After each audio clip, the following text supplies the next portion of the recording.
Najeela the Blade Blossom versus Ronas the Indomitable. We can go into a duress on turn 1, I think. See if our opponent has any board wipes for us. Not likely in green, of course. But we don't have anything else that we can do with that hand, so we just have to hope that we're going to get into some means of mana fixing. And in the meantime, we can try and slow our opponent down. The duress is in here to get rid of board wipes, but we can use it against other opponents and make sure that they don't get into anything else. Cross and grip. Do we care about cross and grip? Don't think so. I think we can just get rid of the Soul's Majesty there. Just in case the game goes long, which it may well do if we don't get into the colours that we need. Okay, well if we get any other land, then we can at least get down the Mardu Strike Leader. This is a really good card, a 3-2 for 3 mana in black. Whenever it attacks, we get a 2-1 warrior token. And does that come in tapped? It does not. So that's really good. We can say warrior with that. And then I think we go Mardu Strike Leader. And after that we can get down Najeela.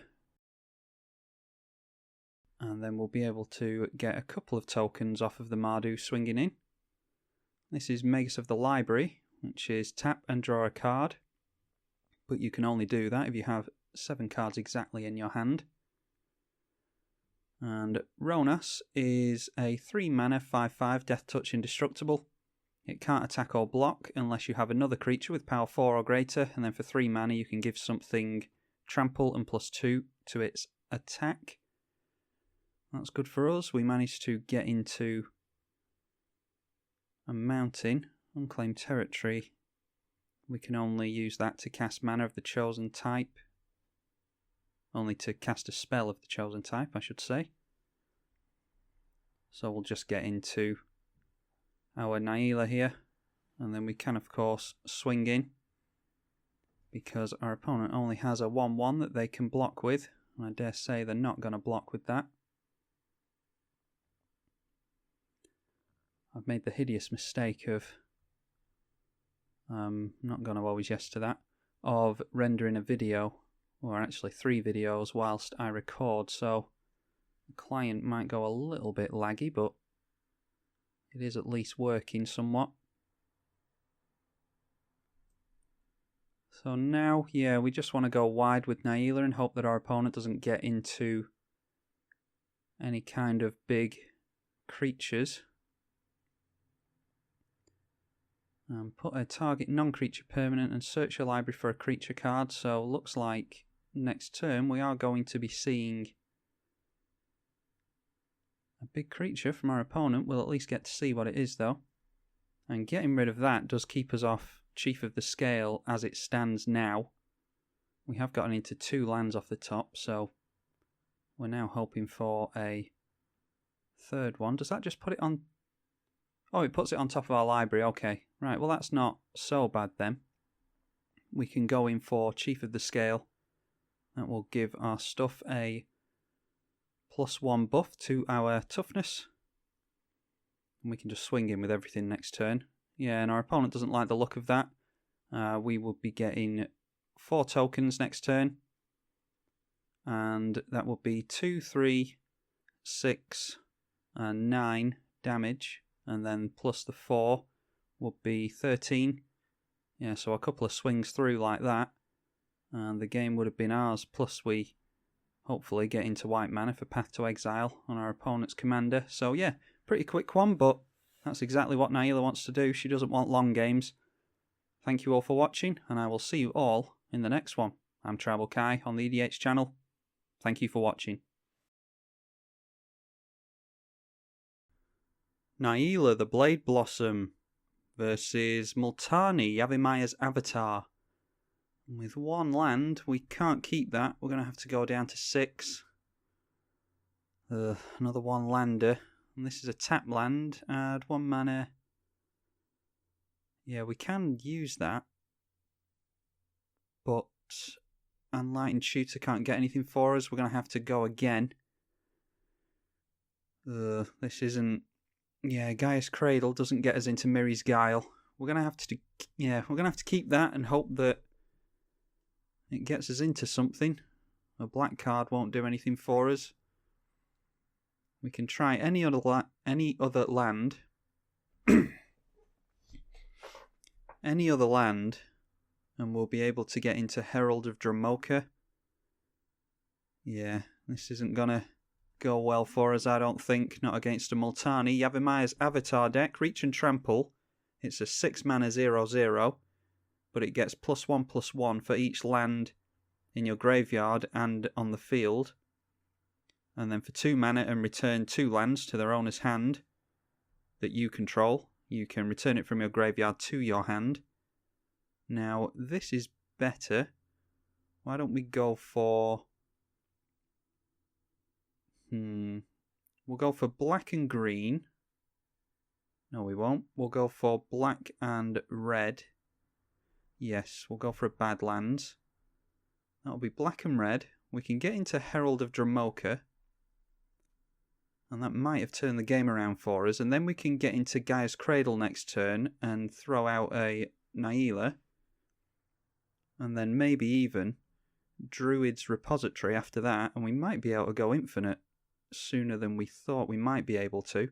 Hopefully our opponent won't be done ramping by the time we can do that. Najeela the Blade Blossom is a 3/2. And we can pay Wooburg to untap all attacking creatures. And we get an additional combat step after that. And every time a warrior attacks, we can throw out a 1/1 warrior that's tapped and attacking, as we're about to see here. We'll swing in with our 2/2 warrior, and we will get a free warrior token from Najeela. If you want to run her yourself on Magic Online, you need to be careful with saying always yes and always yield to her, because you can give your opponents warrior tokens. Okay, we've got a morph creature. I don't know. I'm not very familiar. I need to revise my my knowledge on morph creatures. I don't know what that could be. Yeah, but anyway, what have we got here now? Nature's Will. Whenever one or more creatures we control deal combat damage to a player, we untap all of our lands. So what we could do is go for that, and we can get a damage through off a creature. So why don't we go Nature's Will?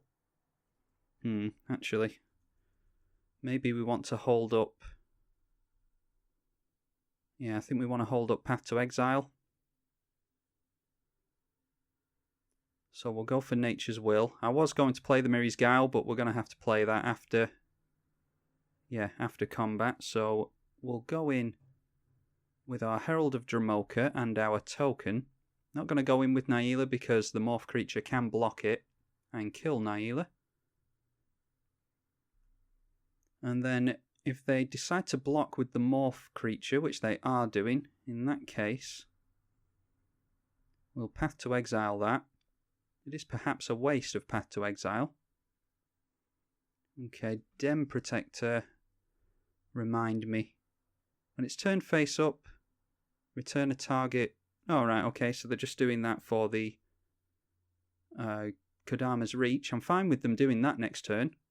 That doesn't bother me one bit. And then we tap down all their lands, which I'm guessing doesn't bother our opponent. And then we get a lot more green mana. And we can spit out our hand here.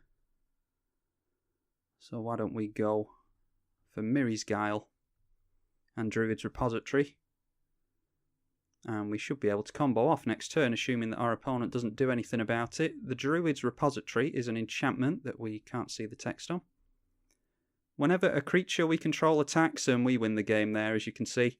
Whenever a creature we control attacks, put a charge counter on it, and then remove a charge counter on it to add a mana of any colour. As long as we are swinging in with 5 or more creatures, which we are, we'll get charge counters on there, and then we can remove 5 counters to make Wooburg, activate Najeela, untap everything, swing in again, and it just goes infinite like that. So clearly our opponent didn't have anything for us. That's Najeela the Blade Blossom. It's a fast game, but that's what you want to do with Najeela. Hope you all enjoyed that. I'm tribalkai on the EDH channel, and I'll see you in the next one.